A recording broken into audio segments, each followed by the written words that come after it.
La diffusion, la réalisation de sondages et de sondages d'opinion sur les élections seront interdites dès le début de la campagne en Angola suite à l'adoption d'un projet de loi à l'Assemblée nationale le 10 mai 2022. Selon le gouvernement, les sondages révèlent des données subjectives sur les intentions de vote des électeurs.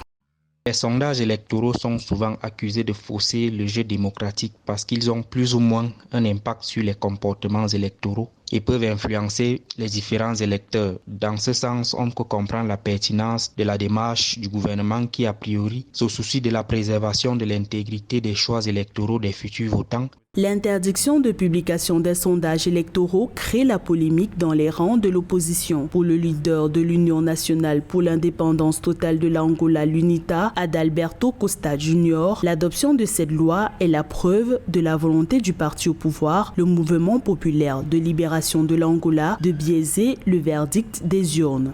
Les doutes de l'opposition, notamment de l'Union nationale pour l'indépendance totale de l'Angola, sont justifiés dans la mesure où les sondages restent aujourd'hui l'un des modes privilégiés de repérage de l'opinion publique, soit de l'opinion électorale. Ils sont donc pour l'opposition le moyen par excellence de suivi des différentes tendances et intentions de vote en sa faveur. Selon les données du ministère de l'Administration du Territoire et de la Réforme, 14 millions d'électeurs sont attendus aux urnes en août prochain. Le corps électoral sera convoqué en mai par le président de la République d'Angola, João Lourenço.